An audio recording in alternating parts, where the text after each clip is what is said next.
Welcome to UberCube, the podcast we discuss all things cube, but with refreshments. This is your host, Anthony Adams, aka Uber Bear, currently getting his face eaten by Stu's hand, pretending that he is a Tyrannosaurus Adams. And we also have... It's Stu. Welcome to the show. It's Tyro Stu. And we've got a special guest on the show today. Hey everybody, this is Alex Nusbaum with the Squares That Cube podcast. How are we doing today?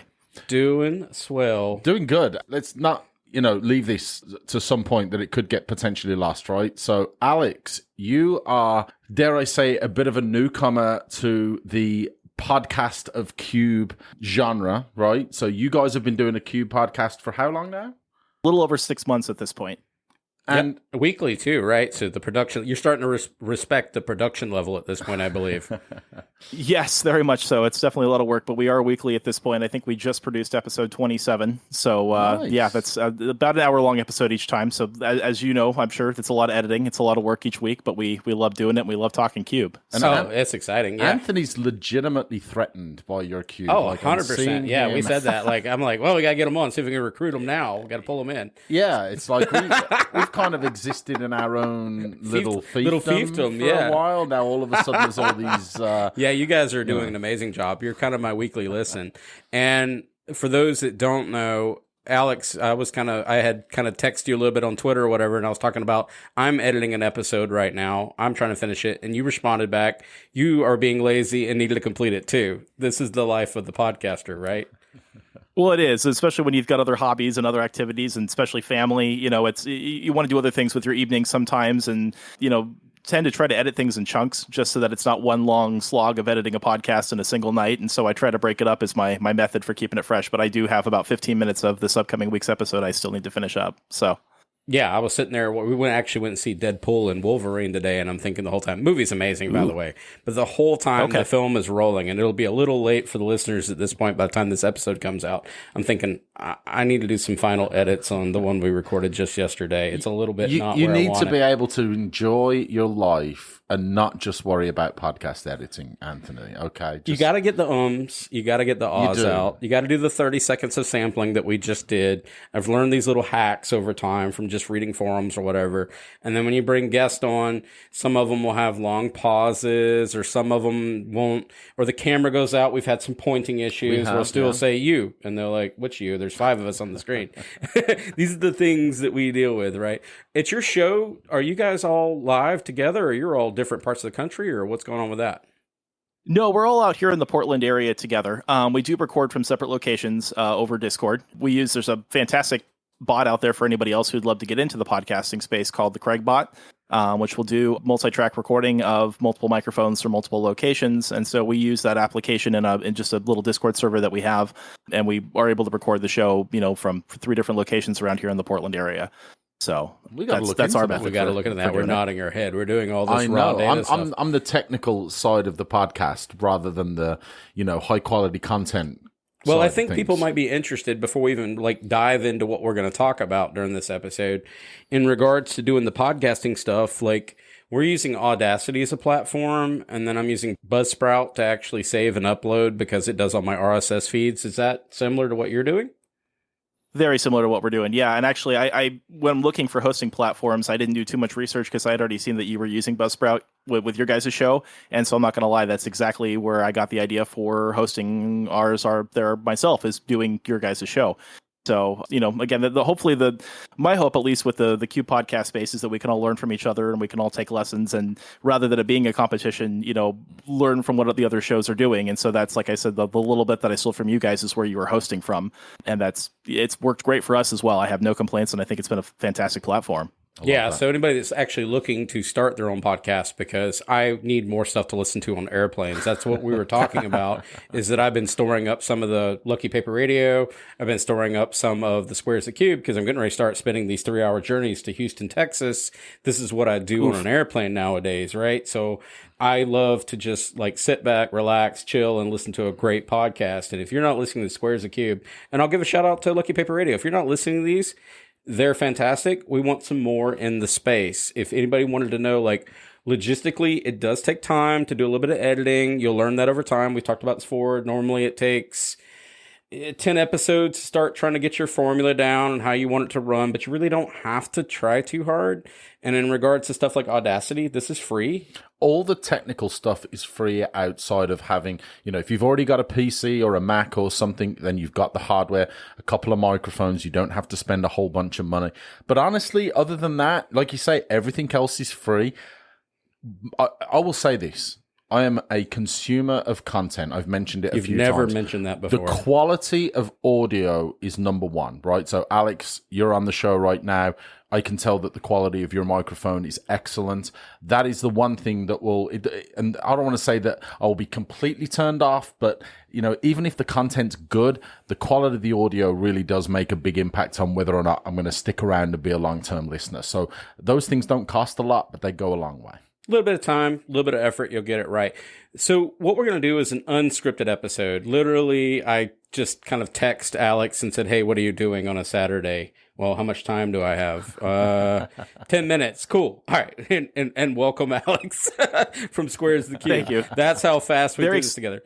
And we just did an unscripted script is what we're doing. The intent of this episode, before we do the thing that we always do, is kind of just free flow. We're going to talk about some Lynchpins and some ideas that kind of govern the speed of your cube and the cards that kind of are formative, if you will, to actually make your cube do the thing you want. And we're going to have a real focus on powered and probably high-powered cubes during this episode. I was going to say, this is going to be very power vintage-centric. I think you can expand this conversation out to probably any cube Legacy, that you like. vintage. Yeah, even thematic cubes. Yeah. But I think this conversation, just by virtue of the fact that there has been so many changes in the power vintage cube recently and just all the little alleyways and routes that you can go with, even the construction of the cube itself, let alone the draft, have really made this such a fascinating cube over the last, I would say, probably couple of years. So let's do what we always do. And we're going to start with our guest, as always. Alex, what are you drinking with us this evening?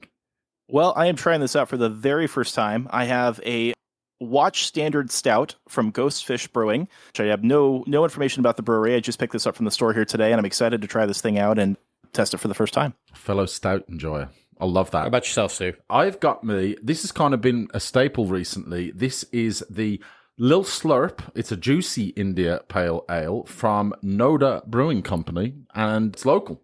Gotta love it. And I'm going to have some Angels Envy bourbon here out of Lexington, Kentucky. So you will start to see me kind of taper off as the episode goes. This is going to be a two-man show. The two-man show will pick up pretty quickly here. But without further ado, let's crack them open. Let's get to the episode. Ultra free flow here. So pardon our dust as we wanted to do something a little bit non-scripted, right? Mm-hmm. And we're just going to kind of just do some questions and kind of talk about it. And the idea, let's do the 40,000 foot overarching idea. What was happening is Stu and I are sitting downstairs as we do, or on the back porch. And Alex, I know that a lot of the Squares the Cube podcast kind of is based on this idea of friends talking. Don't you wish that sometimes you were sampling or recording that? Oh yeah, that's exactly the reason when we decided that we wanted to do our show, was because every single week there would be multiple different threads on either Facebook group chat or on Discord where we would be talking cube and like, hey, what do you think about this card? Or like, I've got this idea for this cube. And really what it was is that we just wanted to have a conversation, and we thought, would people like to listen in on this? I mean, there's a lot of other, like you said, those back porch conversations that we all know that we have, and we just kind of thought that we would try to create a show that emulated that a little bit and brought other cubers on to talk about their cube, and really just to do that as much as it can be freeform conversation within a little bit of a frame. You got to have a little bit of a frame for the show. But yeah, just those back porch conversations are some of the best things about cube. The right after draft at a shop, it's good times talking cube. Yeah, so before we crack in this, let's kind of do a little bit of foundational exercise, right? So mine's pretty straightforward. Hi, my name's Anthony. I own 8 cubes. Hi, Anthony. I've got a powered vintage cube. I can't play Moto to save my life because I will 100% send a walking ballista to the graveyard because I don't understand the interface. I can kind of navigate through some arena, and I'll do it on some light touch points, but I just enjoy the paper aspect, right? I don't necessarily deep dive into the technical so much as I'm just enjoying the fact that I would much rather people play my cube sometimes than me actually playing the cube. Alex, what is your kind of background in cube? So my background in cube really just comes from a love of limited to start with. got playing Magic a very long time ago with friends back in high school, and then as we all kind of separated, went our separate ways, Limited was a way that we could all come back and play Magic together, even though our collections were in different spots, our Magic skills and history were at different spots. And eventually, Limited, as everyone has said, starts to become a little bit expensive, and so you start looking for ways to mitigate that cost. And so obviously Paper Cube is one of the best routes to go in that fashion. And then you discover that you can create your own environments, and obviously it all cascades from there. And so these days I primarily play Paper Cube myself. I do a little bit of drafting on MTG Arena still, occasionally Moto, but I'm, again, with Anthony, I'm not a big fan of the interface, not the most user-friendly thing in the world. And so Paper Cube is primarily where I'm at these days with weekly meetups in our area. And I'm at the point actually myself too where I'm up to about 8 Paper Cubes. And so it becomes a problem. It's hard to have just one child. You want to keep them growing and going. And so Paper Cubing is primarily the way that I play these days as well. And Stu, let's do a little refresh on yours. Where's this Doom Cube at? Maybe we're not going to talk about it. It's coming along, okay? It's a work in progress. We'll just leave it at that. That'll be our final episode, the Doom Cube. Maybe I'm the... Yes, I agree. Maybe I am one of the... I actually really do enjoy playing on Modo. I don't have any issues with the interface, and I've been playing Magic on Modo for as long as I can remember, at least 10 years now. But I think it's a platform that has had to keep up with what is an ever-growing and ever-increasingly complex Magic game, right? With regards to the mechanics and the cards and all the interactions. I can imagine from a developer perspective, it's probably pretty difficult to keep that as accurate as it is, because you'll hear some bugs from time to time, but typically the Modo client is pretty solid. But that's just, something you got to get used to, I feel like, if you want to play online. I also share the passion for playing with paper Magic, right? So both of you guys just mentioned you want to play with paper cards. I want to be sitting in the same room, around the same table with my friends, with, the people that I enjoy playing Magic with. That's kind of the magic about it to me. And it's interesting you mentioned that limited does get expensive. Magic in general can get very expensive, and Cube is just one of the great ways to take your investments over however many months or years or whatever and turn them into a playable experience.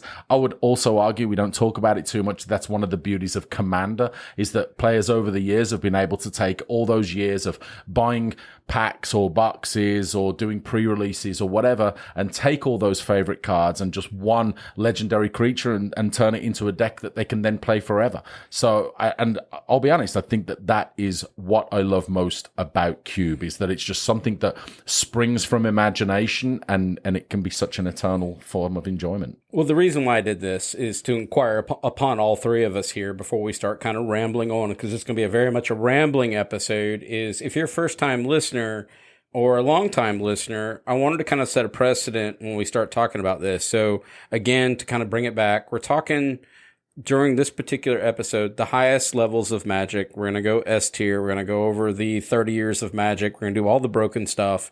And we're going to focus on the idea of what cards are truly formative or create the narrative for an archetype, right? We think certain cards are the ones that kind of, what pushes and pulls this idea once it enters into the landscape. So we're going to kind of just free flow talk about it. So let's, without further ado, I set a tone. I want everybody to understand where we stood. Let's start talking about Urza. So when we pre-gamed, Urza was the first card that I mentioned in this linchpin of archetypes, certainly within the Power Cube, right? The reason why I mentioned this one first is because Urza fits so organically within any kind of artifact themed deck. It's very powerful just by virtue of the fact that it has synergies with obviously artifacts themselves, but also it has an activated ability that just can be either a huge whiff, can be the most broken thing you can do in your deck, or anywhere in between, right? So Urza, 2 blue, 2 colorless, legendary creature, human artificer. It's a 1/4. When it enters the battlefield, you get a 0/0 colorless construct artifact creature. Token with this creature gets +1/+1 for each artifact you control. You can tap an untapped artifact you control to add 1 blue, and then you can pay 5 colorless to shuffle your library, then exile the top card. Until the end of turn, you may play that card without paying its mana cost. So Alex, you're the host now. You're the UberCube host. And you understand what we're wanting to do here. So you do the push and pull conversationally here. How does this card? I don't want to be too driven on the question. I want to flow with this naturally. But I guess when you're kind of discussing this, what does this card mean to you in the realm of high-powered Magic?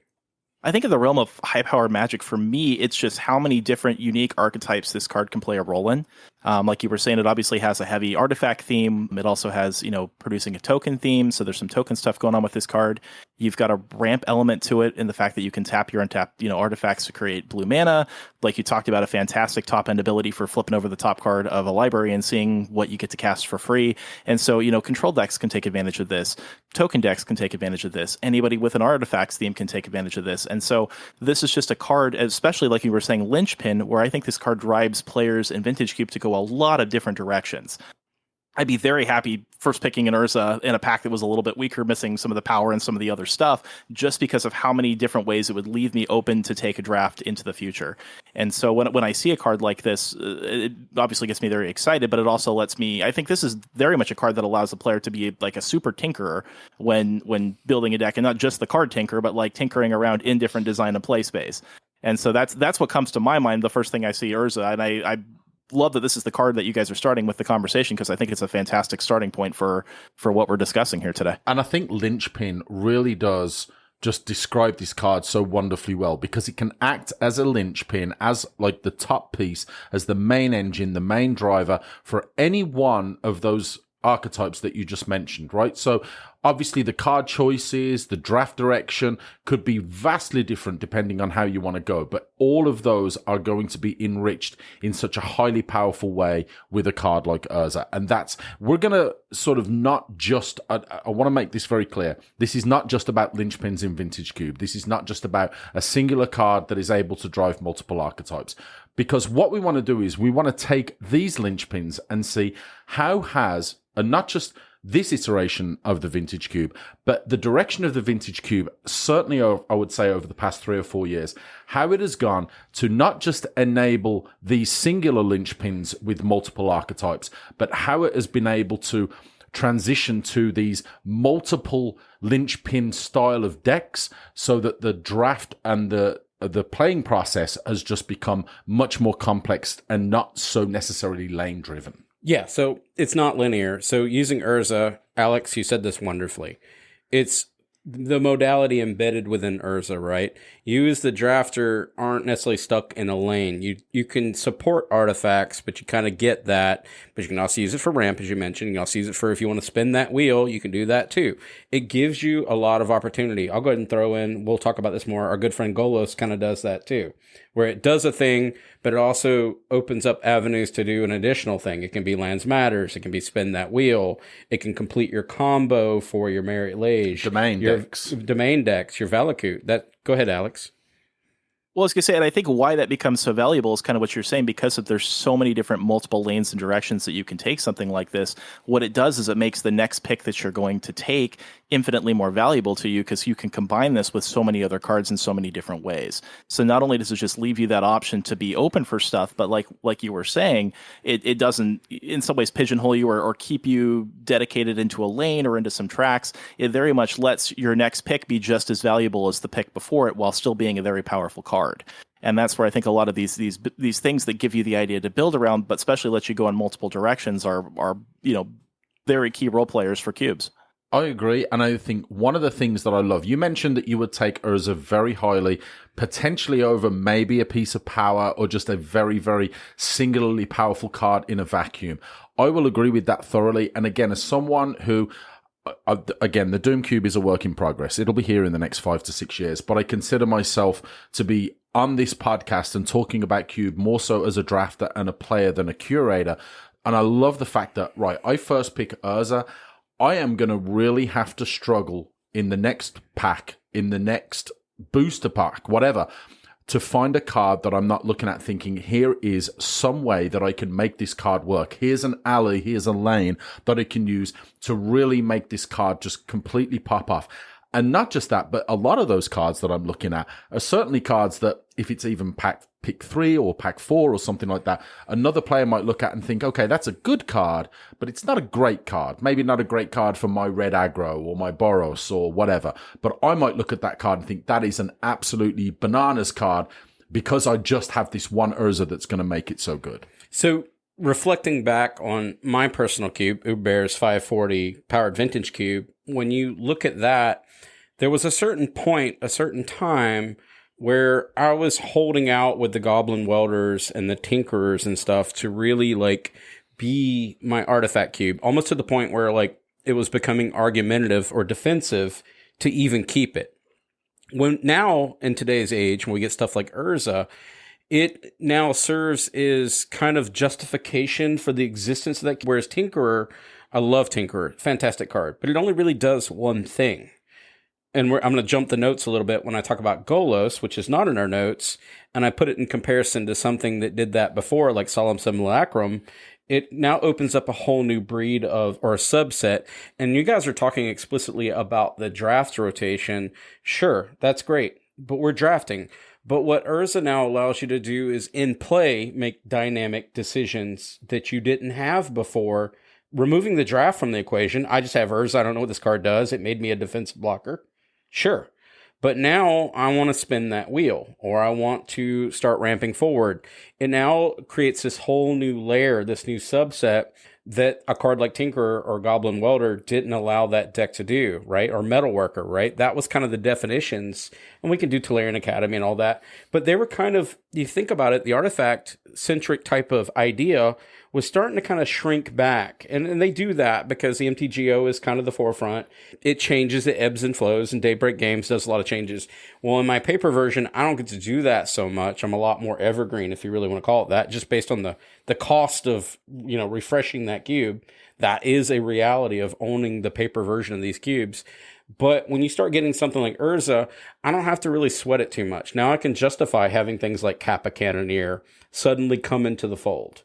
Or I can bring in the Simulacrum Synthesizer, and I can justify the existence of these cards, whereas before, if I didn't have, if I just doing Tinkerer and Goblin Welder, I feel like I'd be in a defensive posture conversationally with my play group to make the existence of these cards happen without the hardcore, like, solid linchpin. I will say, you're never going to have to justify the existence of Tinker, right? I don't think you'll ever have to justify the existence of Urza either. I think he's so strong by himself in really any archetype you want to put it in, even if it's just with a random set of any artifact, some kind of control aspect as well. So I don't necessarily agree with Tinker being in that group. And also because yes, you could argue that Portal to Phyrexia has become like the primo Tinker target, but there's also historically been so many good. Like, you remember when Bolus's Citadel was like the absolute de facto best target for Tinker because it just lets you go nuclear. We're going to just go ahead and stamp that right now. It's still not as good as it's not as good as Portal to Phyrexia. Let's just be honest. I like it too. It's a good card, but it's no Portal to Phyrexia is just such a great value and control piece and board effector and all that kind of stuff. So I would put them in kind of a similar group in that they justify their own existence, not just based on their own power level, but just how easy it is for them to be placed in any deck. So Stu and I just went on a tirade, and we said a lot of things. So now, you, the host, Alex, unpack all this nonsense we just said in this rambles. Well, I 100% agree with Stu, where I think there's a lot of those cards like that you mentioned that said, I don't think we always have to get defensive with our playgroups and say that, like, hey, we have to justify why these cards are here. But I think it is cards like Urza, like maybe Solemn Simulacrum and some of these new artifact-based cards that then make players look at some of these other cards that you said that you have to get a little defensive about and get more excited about those cards. Because suddenly those pick 2s, those pick 3s, those pick 4s, they can see a new, either like we were saying, lane or line or a draft story, archetype. The draft is kind of a story as you're picking these cards and how are you going to tie them all together that maybe they wouldn't have seen before, or they get more excited about because they have this very powerful piece that started to lead them down the primrose path. And so I think another card, a new recent card, like you said, that's been making artifact stuff more exciting for me that I love to pair with Urza has been Chrome Seed Shark. It's a card that obviously produces lots more artifacts, so you can do some ramping stuff with the tap and the make the blue. You can obviously then use that mana to start turning those guys into more bodies, and so you can do that even a more spellsy deck and have kind of a control thing going on while still having bodies. I love it because I can drop a board wipe, Wrath Effect, and still have these things that then flip and they're ready to go as well. And so there's been lots of these cards that kind of pull these things together, but I'm more excited to take a Chrome Host Seed Shark and like pick 3 or 4 because I've already got the Urza.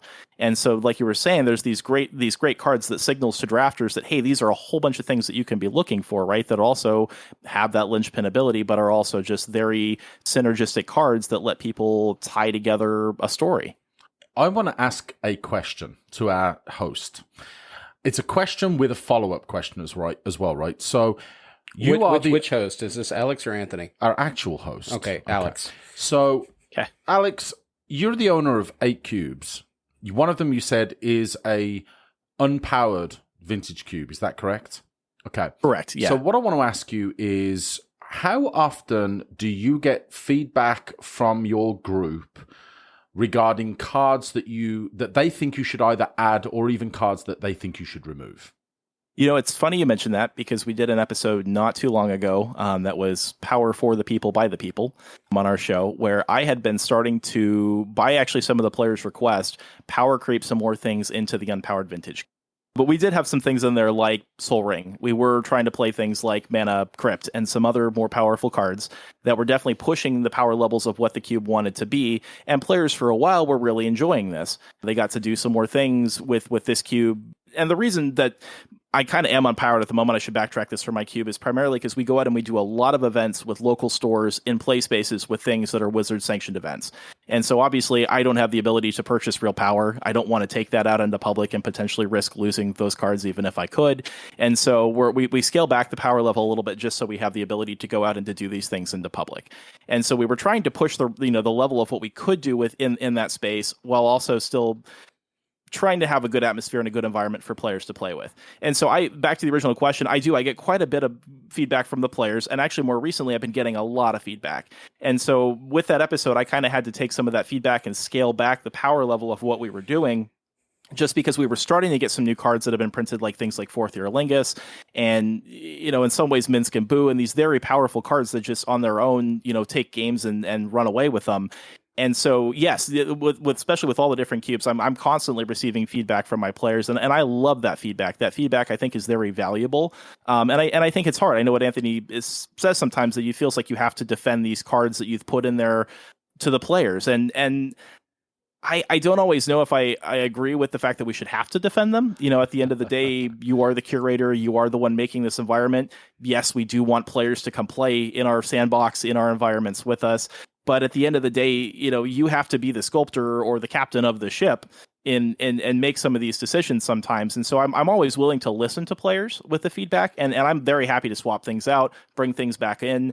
I never, people say that cubes are never finished. They're always a constant work in progress. And that is very much the way that I view all of my cubes. As much as I may have favorite cards in the list, that doesn't mean that we can't take a break. And so I'm very much open to feedback and making changes with the cube as we go along. So I love to hear that because, again, as a player, this is important, right? We like to feel like our voices are heard. And that was kind of a leading question in a way, right? Sure. And this is going to be to both of you. And I'm actually going to make a comment about Anthony's cube. So I've been playing Magic for a number of years now. We've been playing your cube for a number of years. And I will say that when we first started playing Anthony's cube, I think we went through your list and I pulled out probably upwards of 20 cards, if not 15 cards. I was like, Anthony, these are not good enough. These are cards that just don't have a place in your cube. The power level is it's just not where they should be, right? So you're talking about an unpowered cube. Anthony's obviously got a vintage power level cube, power 9, all the whole 9 yards. So I'm looking at these cards and I'm judging them purely within a power level perspective. That's it. That's all I'm really looking at. That's not to say that there wasn't the odd card here or there that's like, okay, I can see why you'd run that card because in a vacuum it's not amazing, but with this card and this card and this card, it just works spectacularly well. It's now 2024. Power creep has happened. Lynchpins have happened. The conversation, at least between Anthony and I, has changed. And the conversation is no longer, I don't think this card should be in there because it's not powerful enough. And this is in a 540 powered vintage cube, right? So there's a lot of cards compared to, for example, the Modo cube. Because the power is there. I don't really think outside. No, Anthony, we'll talk about Falcon Wrath Pit Fighter when we finish recording the episode. Okay, that should have been gone about 10 years ago. I disagree, and I want to randomly just shout "shake and bake" for no reason. Shake and bake. But now the conversations about what should or potentially should not, or can or cannot be included in the vintage cube become much more nuanced than just whether or not a card belongs in a cube based on power level. At a vintage cube, it could just be based on the absolute top level, right? There's your spectrum. Vintage cube is at the top. In your thematic cube, it could be somewhere within the middle or down towards the bottom. But now we have so many more considerations for what is suitable for really any cube, right? But certainly with the vintage cube. Is this your follow-up question? It is my follow-up question based on this. So I want to know, how has this conversation between you and the people in your group gone? Did you find that at some point earlier on, doesn't matter how many years ago, right? And I really kind of try and think about the last 3 or 4 years, because that's when we kind of agree, at least we have, that the power level has significantly increased. And have you found that those discussions have shifted from a power level perspective to a more what is appropriately included based on where those linchpins in your cube exist? See, it's interesting. I'm going to take this one level deeper, because I think it has to go down to the cube designer and their intentions for the cube.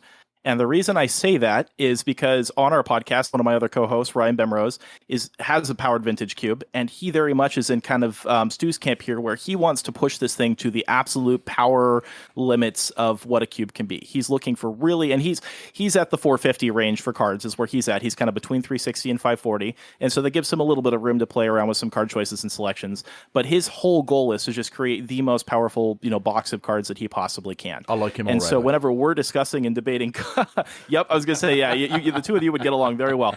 When we're discussing cards, I have to know that that's going to be Ryan's intention and take when he's looking at a card. When I go with my other co-host, Jesse, on the podcast, and me, we're a little bit more synergy-driven, even at the higher levels of power. So we're looking for a lot of these linchpin-like cards, these cards that will give players an archetype to fall into without necessarily it being on rails, but being a sandbox or a place that they can play around in.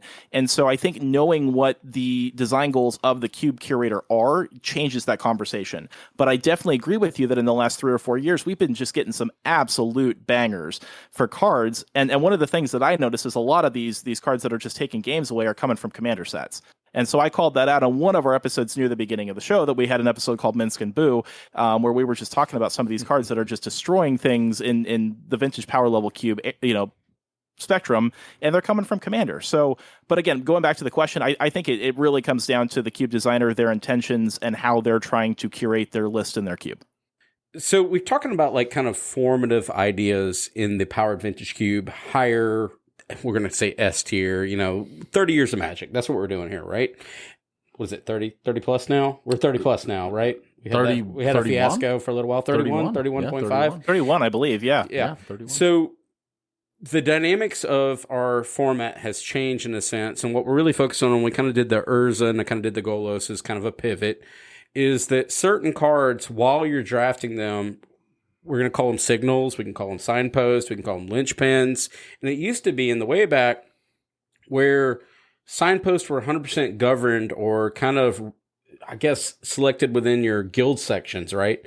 Where we kind of did the whole guilds of Ravnica, and we placed what this cube did. Wedges. When you grab this piece, you built around that. But now we're seeing like a lot of monocolor really drives that. We got the occasional 2-color, but for the most part, we're seeing kind of this emergence of certain cards that are saying, okay, now you have a new archetype that can be formed by that.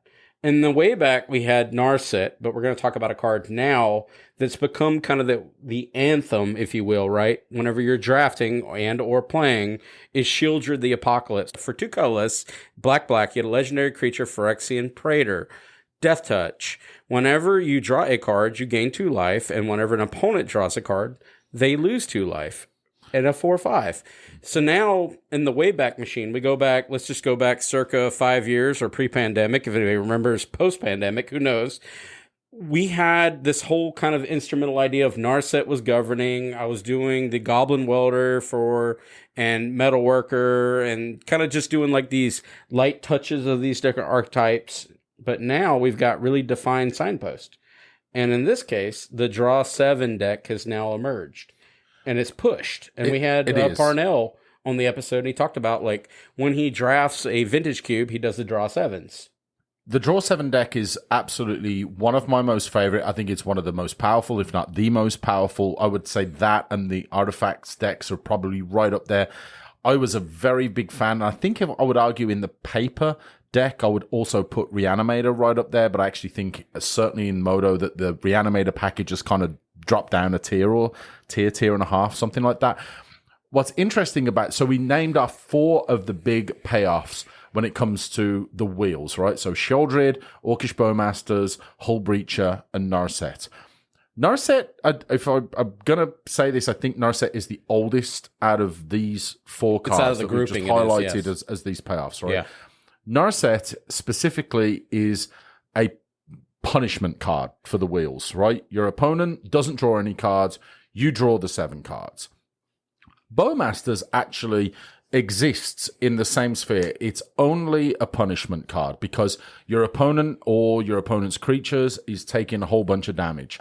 The reason why I'm going to separate Hull Breacher and Sheoldred in this wheels package is because they are both a payoff and a punishment. Hull Breacher, not only does your opponent not draw cards, but you're getting 7 treasures out of it. Sheoldred, your opponent is taking a bunch of damage and you are gaining a bunch of life based on that. So now we don't just have these singular lane payoffs for these wheel effects, but now we've got these multi-effect cards that really have, and not that the wheels cards weren't powerful before, they were. But what's crazy is I would have put Wheel of Fortune absolutely in that bracket of power, just as powerful as any of the others, right?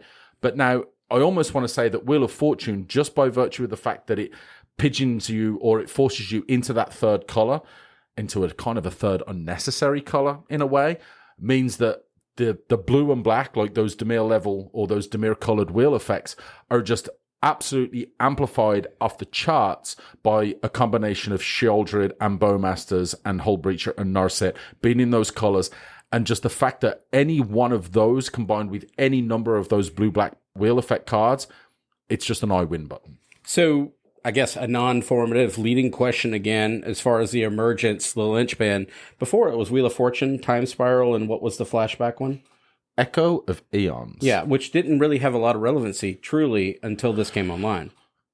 Well, the thing you could argue about Echo of Eons, that when it came out, because of how long Lion's Eye Diamond has been around, you had the opportunity to just be able to dump your hand out, play Lion's Eye Diamond, crack it for blue with Echo in your hand. Echo goes to the graveyard, you flash back Echo of Eons, and now you've got all of your permanents that you played previously on the battlefield, and now you've got a full grip of 7, and so does your opponent, but you've got whatever permanent. So, Alex, how do you feel about this being a defining card that's now solidified an archetype that was kind of, I want to really just do the drawback in the question. Before, in the way back, I had Goblin Welder. I had Metalworker.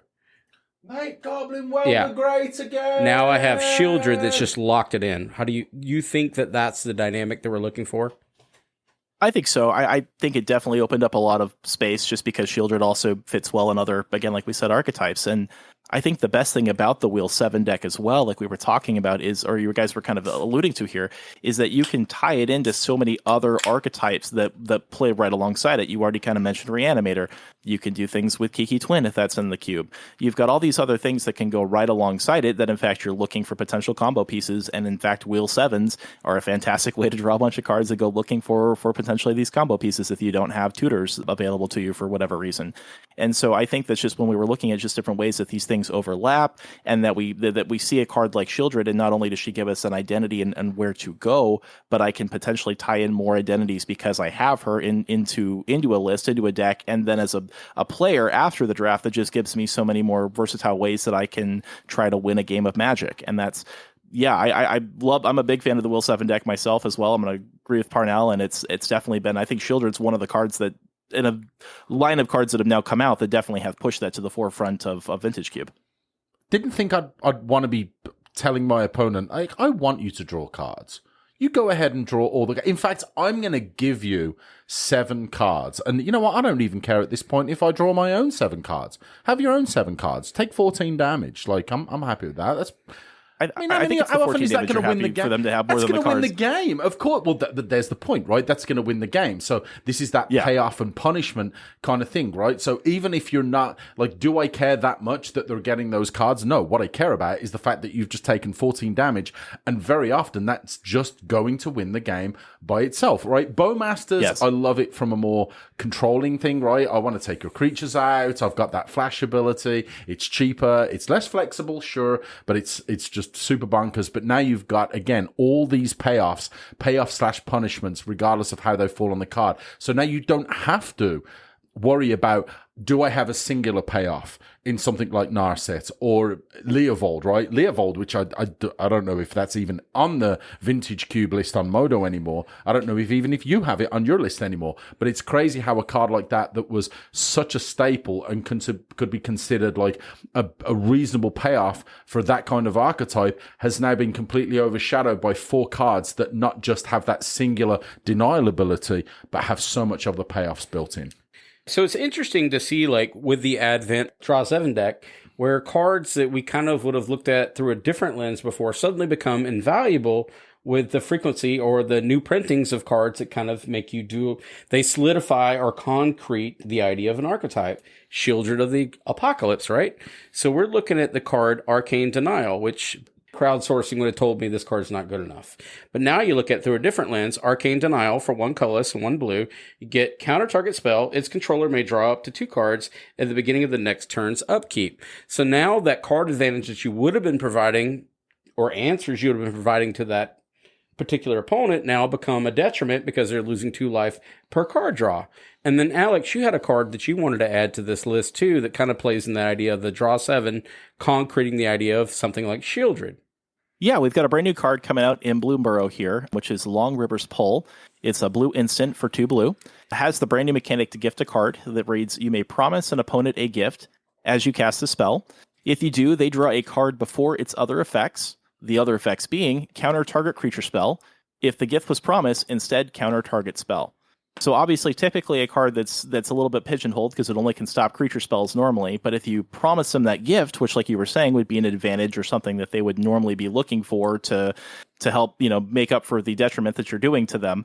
First off, now makes the spell wider because you can counter any spell. And then on top of that, if you have one of these denial cards, you're, like you said, painting them some life. You're making a treasure token off of Hullbreacher. You're doing all of these potential different things that are nothing but upside for you as a player, but are, still, stopping an opponent's spell and doing the thing that you wanted to be doing anyways. And so kind of gives it a new light within that archetype. I'm going to go out on a limb and say that I think there's probably enough very strong counterspells that, because of the power level of things like Sheldred and Hullbreacher, I doubt that this is going to be Vintage Cube power level. I just think there's too many good counterspells as it is.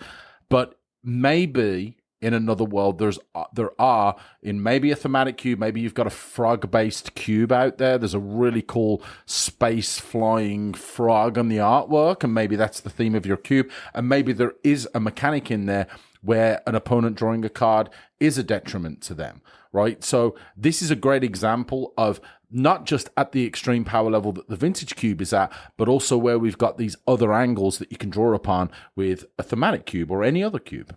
So kind of taking that to the next level now. So we've talked about cards that are kind of loosey-goosey where we're supporting an archetype, right? We did the whole welder conversation. We did all these things. Now let's take another one that kind of solidified an archetype and really brought it together. That was Wrenn and 6, where in a previous world, if we wanted to do like a wasteland or do a strip mine loop that wasn't centric, it didn't have real payoffs. Now we're looking at today with Wrenn and 6 that really gives us a payoff that's more versatile, more modal, gives us a little bit more reach. It's interesting. What do you think about that, Stu? I think what's interesting about this is that this is still such a powerful archetype that even something like Crucible is a fine card. Even Ramanap Excavator, which is a 3-mana, do the same thing, very vulnerable, and that still has a place in the Vintage Cube. So not only is this something that you can build on that is very powerful, but it's still obviously something that is considered so very strong, certainly by those that curate the Modo Vintage Cube. And I would probably hazard a guess by a lot of folks out there that curate Vintage Cubes that are probably looking at a card like that and thinking, it's not just about raw power level. it's now also about how much support do we have for an archetype based on the fact that we used to have Crucible, and we have Ramonap, and we have Ren and Six, and now we have even more payoffs for what was already a bunkers card in Strip Mine and Wasteland, and even cycling your triomes and any way else that you want to take lands and take them from your graveyard and put them on the battlefield or put them in your hand or whatever. So I love that those linchpins exist. And again, this really does just give so much credence to me in that the cards, you cannot judge them based on raw power level anymore.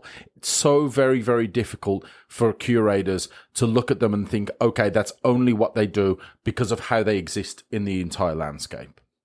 Well, and obviously another thing that you can do with Ren and Six is just the reusing of a fetch land, where, obviously Jesse on our podcast is famous for wanting to play for 5 colors in his decks, and so being able to use that fetch land multiple times, if you have different duels that can get you different colors off of that fetch land with something like a Ren and Six, while obviously not as powerful and game winning as a Strip Mind or Lock or some of these other things that you can do with it, still provides players a very versatile strategy where they could tie that back into the Golos that was mentioned earlier, and then we can tie this into Field of the Dead, and we've got lots of different ways that we can overlap these things. But I see the Ren and Six, and obviously I have all of these different options available to me depending on what I see later in a pack of a vintage cube. I mean, I can take that Ren and Six and I can go a lot of different directions with it, even if it's not, like you said, the most powerful way to use and abuse the card. Still, me as a drafter, I have lots of synergy ways that I can take advantage of that in vintage cube. Yeah, and what's the CMC or the mana value, I suppose, nowadays of Solemn Simulacrum? Does anyone know? Four. And I'm sorry, what's the CMC of Golos? 5. I'm sorry. 5. Power level. Sorry, just had a moment there. But I mean, look at that. So now you've got the recurring ability to be able to take ridiculous advantage. We're not going to get into the whole how much more available fixing is nowadays. And Anthony, I know you mentioned recently that you were going to start putting the Surveil lands in. Now we have another form of very, very powerful, another cycle of very, very powerful lands that fit in that, not just that are fetchable dual lands for 2 colors, but also allow you to sculpt the way that your hand is being presented to you. So even if we're talking about that, like we've done the binary type of causality, or the binary works of what Ren and Six does as far as lands matters, it still has that ability to pick off aggro cards. It kills your 2 1s for 1, right? It just picks them off. That's what it does. So it provides like this kind of overarching idea of it defends itself too, making it more invaluable to a drafter than, say, just a Crucible that does the one thing. It's not a one-trick pony. That's the point of this episode. Whereas we looked at Tinkerer using that as kind of, or Tinkerer or Goblin Welder, they were kind of one-trick ponies. Then we got the Urzas. Now we have Ren and Six. It does the thing that Crucible does the thing that Ramonap Excavator does. Well, yeah, I got through it. Nice. But it's a hard word. But like, it's interesting how we got more dynamics in both the field of play and also during the draft to choose from that can take us different directions. So I'm willing to do both. The modality really makes choices. Let's talk about Nadu.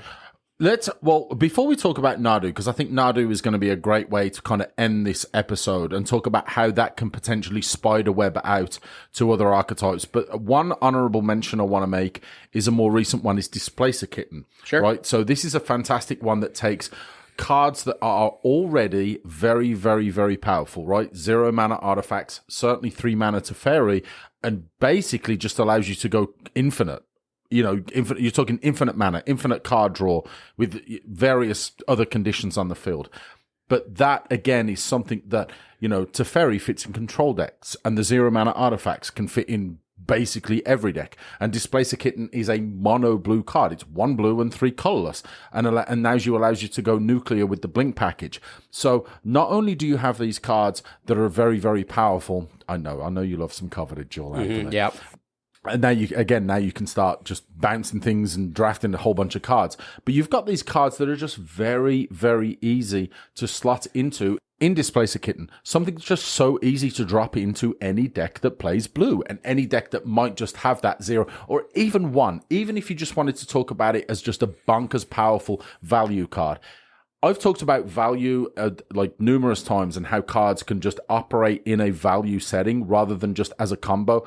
And it's crazy how many of the cards we've talked about during this that are these linchpin cards are just nutty value cards. Even Hull Breacher, which as a flash 3/2 for 3, very, very powerful card.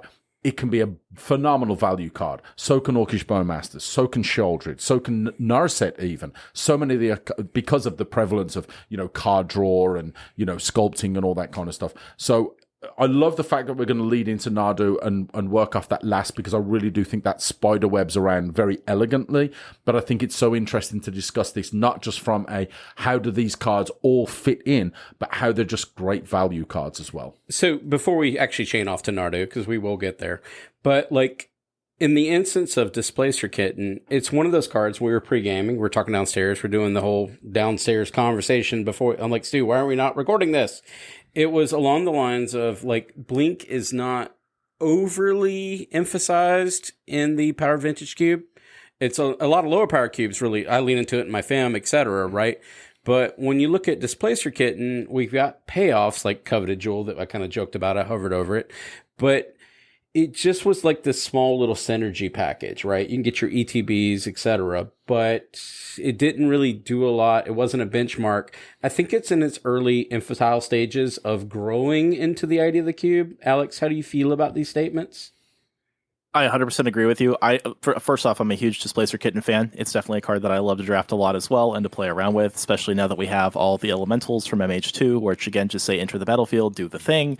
There's no shortage of very strong ETB creatures that we can, take advantage of with Displacer Kitten. Another fun one is if players want to go in this direction, or I guess cube creators want to go in this direction with Arcane Savant. And the card Saw in Half, you can create some infinite combos with that if you want to be a more combo centric vintage cube that does a lot of stuff with Displacer Kitten. I know we had a recent conversation with Aqua, and he's had to take some of this out of his cube because it was starting to be a little too strong. And so depending on like I said, that player feedback, how you're going to maintain and edit your cube and do that different stuff. But I love Displacer Kitten. I think there's no shortage of things to do with it. But I agree with you. I think that there are still different parts of the community that are warming up to Blink being powerful enough to be in some of these cubes. Things like Soul Herder and some of these other cards show up on occasion, but they never seem to do exactly what you would like them to do, maybe because of the timing restriction on some of those abilities. But I think Displacer Kitten's flexibility of being whenever you cast a spell, you can time it, you can do stuff with it. I think it's a very valuable card that players are still kind of warming up to, but it has a lot of space to play around with. We have a little bit of diminishing returns on this. Stuff like Venser and stuff like that's leaving my cube as we speak. Venser's probably... But then we're bringing in subtleties to Venser's kind of time has transition gone. back. Yeah. And obviously, subtlety is a little more timing dependent, right? Where I think there's already been these really excellent targets for some of these blink effects that have existed for a long time, right? I suppose the poster child from a white perspective, right? Because I've got my blue-white control hat on right now, would be something like Palace Jailer. Right, so now you're getting the monarchy and you're able to exile one of their creatures. So these conditions and these payoffs have existed for a long time. I love the fact that you mentioned the MH2 elementals, because that is maybe the time where the blink element really did slip that in there. Really did get the chance to just explode, because now you've got that option of, do I wipe your board or do I take cards from your hand? I mean, how can I possibly choose? The fun and enjoyment on my side and the misery that I get to place on my opponent is endless. But now we're seeing again that there's so many possibilities with cards that have existed for either years in the ways of things like Palace Jailers and Ephemerate, and now we're getting these extra payoffs / ability to be able to do that. And this again just really reinforces this spider webbing of archetypes and payoffs. Alex, take us away with Nardu. Nadu? That's funny you say that. I actually have not had a lot of experience getting to draft with this yet because of how fresh off the boat it is. And so I am actually trying it. It's funny enough, in my list, which is a little bit lower powered, I don't have anything specifically I'm looking to use and abuse it with. I'm actually kind of interested to see what my players are able to potentially do with it. Obviously a couple of the things that come to mind is I run a few more equipments than some of the other cubes do occasionally. I've got some fun ones like the playtest card Unicycle. I don't know if you guys have seen this thing. It can be a creature, it can be a crewable creature, it can be an equipment. It kind of is a multi-variable card. It's for 2 colorless. It says it has first strike and haste. Equipped creature has first strike and haste. You can equip it for 1. You can also crew it for 1, and it's a 3/1 body. So I know a little bit confusing where crewable creature, also equipment spell, but it equips for 1. And so suddenly you just gave your Nadu, first strike and haste. So it can come, Nadu can come down if you play it a turn later, 1 additional mana. And suddenly this thing's also beating the opponent in the face when you're targeting it with stuff. And it's also potentially more of an aggressive, card already that's in colorless. And so potentially something that's in the blue-green aggro tempo scale is something that you could potentially do with Nadu if you're okay with the test cards being in your cube. Unicycle is a very fun way to try to use a Nadu, which is, again, not having any play experience with this thing yet, this is the kind of thing that I'm interested in attempting to do with something like a Nadu. But I don't know yet. So what are your guys'? I'm curious to hear more thoughts on this because of how new the card is. Right now, as it stands, Lightning Greaves, back and forth. Literally picture a pickleball going back and forth between 2 creatures. Well, it doesn't even have to. You can just keep targeting Nadu. Yeah, it's insane. You don't even need another creature. Though, don't you? No, that's not how equipment works. Are you sure? Yeah, I'm very sure. Okay, he seems confident. We're going to go with that.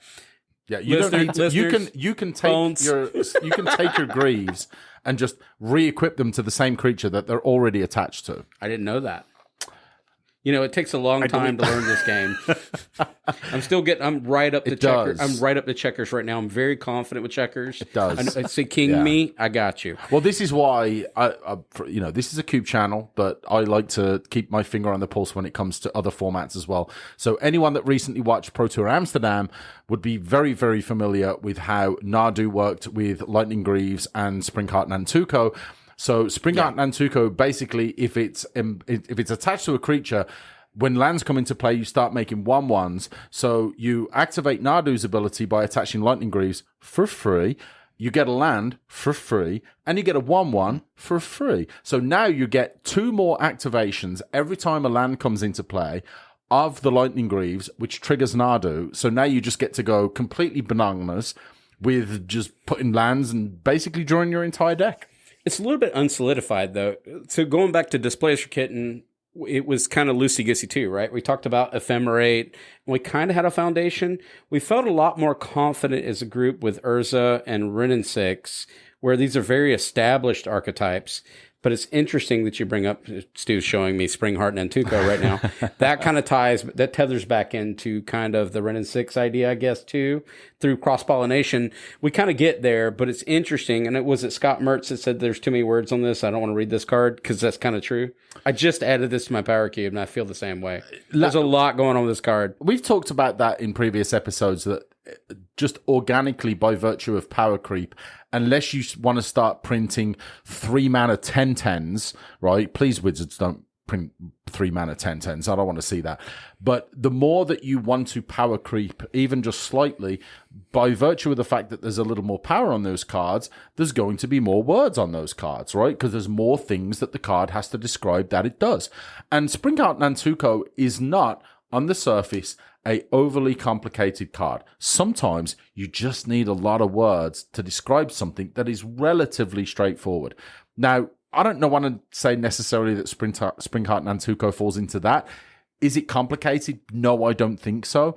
But I can certainly see from a player's perspective that once you're starting to get down into those lanes, they're looking at that thinking, hang on, that's 1, 2, 3, 4, 5, 6, 7, 8. That's 9 lines of text on a magic card. Hang on a second.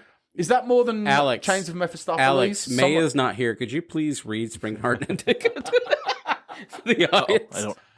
You're simulating May right now. And then read. So Alex... Very poorly.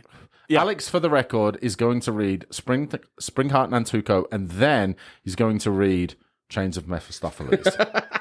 Take it away. Alrighty, so Springheart Nantuko is a card from Modern Horizons 3. It's 1 and a green. It's an enchantment creature, Insect Monk, has the ability Bestow for 1 and a green, and it says that enchanted creature gets +1/+1. It also has the ability of Landfall. Whenever a land enters the battlefield under your control, you may pay 1 and a green. If Springheart Nantuko is attached to a creature you control, if you do, create a token that's a copy of that creature. If you didn't create a token this way, create a 1/1 green insect creature token, which is like the most roundabout way to say what it's trying to do there, I think. But I think rules wise why they're trying to write the card that way. But obviously, like you said, it's an interesting card because, gosh dang it, lost the thought here. How do we want to wrap that up? That's exactly how I want to wrap it up. That is what I want to say. Well, good. This card's Good. got a lot going on. That's my point. That's my takeaway. Some of these cards are getting super complex. If it's on a creature, pay 2 and make a copy. If it's not, pay nothing and get a 1/1. Like that's really all it is. It's not a difficult card, but because of all these conditions that are on cards like this right now, right? Because they don't just want it to be, if this is on a creature, make them 1/1. That would be a very, very, very straightforward. It's also got this ability to make a copy of the creature that it's attached to. Is that relevant? When you look at Modern Horizons 3 in the context of Pro Tour Amsterdam, that wasn't even remotely relevant. Because the only thing that's relevant is the fact that you get to spit out 1/1s and attach lightning greaves to it and just be able to pump out more and more activations of Nadu, right? So that's cool. But where does this fit in the sphere of cube? Where does this even fit in the sphere of your vintage cube? If you have Nadu in your cube, that part about creating a copy is probably not particularly relevant if you're using it purely for the Nadu archetype. If you've got other aspects where you want players to be able to make copies of whatever Springheart Nantuko is bestowed upon, then sure, okay, that could be important. But again, this just goes back to, if we want to talk about that cards are getting wordy and the power level and the complications, yeah, I agree. Whoever said that, I don't want to read that. I don't want to read 9 lines of text on a magic card. I don't. So I want to read counter target spell or destroy target creature or draw 3 cards. Divination. Welcome. Alex. I was going to say, I think this is a great example, too, where sometimes, like you said, we look at these other formats, like powerful professional play or CDH or other places for things for Vintage Cube. And there's a lot of times where the card obviously makes perfect sense in those other formats when we play them. And then we look at it for Cube, and then we try to, like you were saying, figure out how do we tie this into other archetypes? How do we tie this into other strategies? And while these may be very powerful cards, and you can have like you said, the Nadu package within the Cube, this may be one of those things where, like, after a while, after we test it, we eventually find out that we're not happy with just how interlocking these pieces are with only a select number of things, right? And so, come down the line, while it can be really powerful, maybe it's not, the most fun thing the players can be doing. To channel my little bit of my inner May here, as we're continuing that. So that would be my take on that as well, is in that same vein of just like, looking for the fun thing, even if it's not, just how it ties in with the rest of the cube as well. Yeah, some of these are just not concrete. Ultimately, though, they're not solidified archetypes, right? Some of these kind of walked in as, I am the grand finale, I am your marquee for what you're doing here in this archetype. Whereas these other ones are kind of the pioneers of the archetype that may or may not formulate over time, right? That's what we're dealing with when we're talking about these Lynchpins. So I'm willing to give it a go, but the duration is, do they repeat more support cards? In this case, a Springheart Nantuko that we kind of talked about. Yeah. I can kind of justify that, tethering that into my Lands Matters package. When it comes into Nadu, I'm kind of trying to figure out, does that exist through playtesting? I will find out, right? The standalone, kind of what you said, mimicking the idea of worlds. Well, okay, so this is still a new card. Nadu and Pro Tour Amsterdam and the screaming of modern players all around the world to get Nadu banned because it's just destroying Modern now still echoes loud and clear throughout the social medias of Magic, right? So this is where I think it's so important as a cube curator and as a player to really look at judging these cards on their individual merits rather than the notoriety that especially cards like this and Nadu have right now. Nadu not necessarily as much, because Nadu is such a bonkers value card by itself, right? Even if you were to ignore the fact that you can put a 0 mana artifact equipment in Lightning Greaves in the Vintage Cube, which is already a very powerful card, and you can get a bunch of value out of it, but for another curator, right? And if you're in a Vintage Cube and you think, okay, I want to put Nadu, am I going to put the Springheart Nantuko Nadu package in there? Do I have Lightning Greaves in there? Or do I have any other 0 mana artifact equipment synergy that I could potentially put with this? If you're any other cube, now you've also got that consideration of, do I want to put a card in my cube that for only 2 mana as a bestow could potentially start to spring copies of any other creature that I have in my cube for the literal cost of playing Magic, which is putting a land into play. And for a lot of curators, they might look at that and think, no, I don't want that. That's not the kind of very extreme power level that I want to have, because that is very, very powerful. That's a super powerful effect. The reason why we're not discussing that right now is because the notoriety of Springheart Nantuko is just solely based on what it has been capable of with Nadu, both in the vintage cube for a very, very short period of time, but certainly in modern now for long enough that that's where all the conversation has gone. So very much so, I think, I don't want to put this as a linchpin card. Nadu is 100% a linchpin card, and this is a payoff card. But where does it go from here, right? Because now the bar has been set for Nadu. Now, anytime that you have creatures out and anytime you target one of them, now you get to start comboing off. Now things start to happen. And that's the same way we start thinking about cards like Shouldered with the wheels, or we start talking about any of these other linchpin cards where, you know, and I even think Nadu is even a little bit more egregious because it's just playing Magic, right? You want to attach things to your creatures. Springheart plus Nadu is even more egregious because you definitely want to be playing lands, and fetch lands obviously being so prevalent in the vintage cube, and I would imagine many other cubes as well. So now this conversation starts to look at where do these spider webs go. One of the things we pre-gamed about a little bit, and this is why we wanted to finish on Nadu, is with cards that are not just defining by themselves, but cards that now define themselves and are part of the cube archetypes and themes of other cards that also define their own themes. So we looked at something like Stoneforge Mystic. Stoneforge Mystic has been a vintage card staple for as long as I can remember, and there are cards by themselves outside of anything that Nadu cares about for something like Cauldron Complete or Batterskull or Umezawa's Jitte or Skull Clamp, right? But now you've got a whole other package that you could potentially look at and think, not only do I have the ability to get all this crazy value from Stoneforge because I can just go and get a Cauldron Complete that can literally win the game by itself, but if I just happen to have a Nadu in my hand, then I can use that Stoneforge Mystic to go and get a Lightning Greaves. And then who knows? I mean, literally the sky's the limit. And now all you've done is play two cards that are just super powerful by themselves.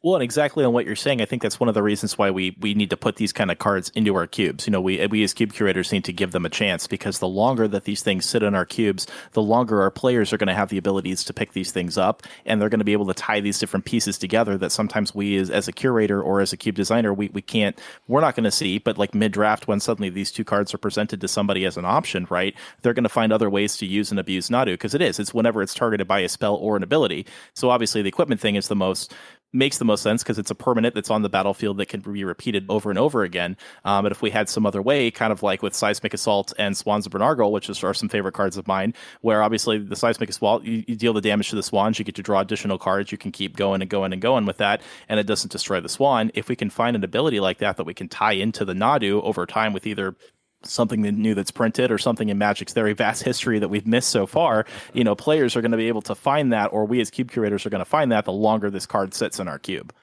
Players will find that.